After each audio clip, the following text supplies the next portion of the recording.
তো hello guys, আজকে আমার বন্ধু বার্থডে। তো বার্থডে উদযাপন করার জন্য রাত্রেবেলা আমার কাছে সবচেয়ে বেস্ট মনে হয় মাওয়া আর 300 ফিটি। তো আজকে চলে আসলাম মাওয়াতে পার্টি করে খাওয়া দাওয়া করবো। তো এর সাথে জানতে পারবেন বর্তমানে মাওয়াতে মাছের প্রাইসটা কত। তো লেটস গো। তো এখন রাত বাজে 1টা। তো দেরি না করে একটি বড় সাইজের ইলিশ নিয়ে নিলাম, 1 কেজি 100 গ্রাম, যার দাম ছিল 1150 টাকা। তারপর নিয়ে নিলাম বড় বড় বলদা চিংড়ি, যার প্রাইস ছিল 220 টাকা করে। তো 5টি বড় বড় চিংড়ি মাছ নিয়ে নিলাম, যার প্রাইস ছিল 1100 টাকা, এবং ইলিশ মাছ সহ মোট 2250 টাকা। মাছ কাটাকাটি শেষ, এবার ভাজার পালা।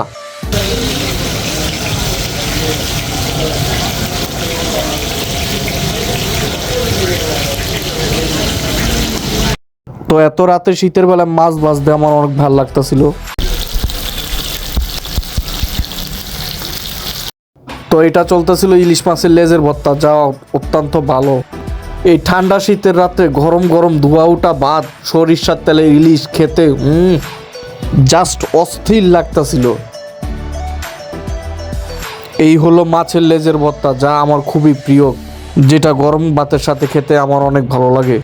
তো কিছু ভাজা মরিচ ভাঙতে লাগলাম, যেটা একটু জাল জাল ফ্লেভার। এই ভাজা মরিচটা খাবার আরও সুস্বাদু করে তোলে। এই ভাতের সাথে মাছের তেলটাও অ্যাড করলে অনেক ভালো লাগে। তো আজকে যে হোটেলটার মধ্যে আছি, এটার নাম হলো চাপ সামলা হোটেল, নদীর পাড়েই সোজা। তো আমাদের মাছটা ছিল ডিম ছাড়াও মাছের ফ্লেভারটাও আরও বেশি পাওয়া যায়। তো এই সেই বলদা চিংড়ি গরম গরম, যা খুবই লোভনীয়।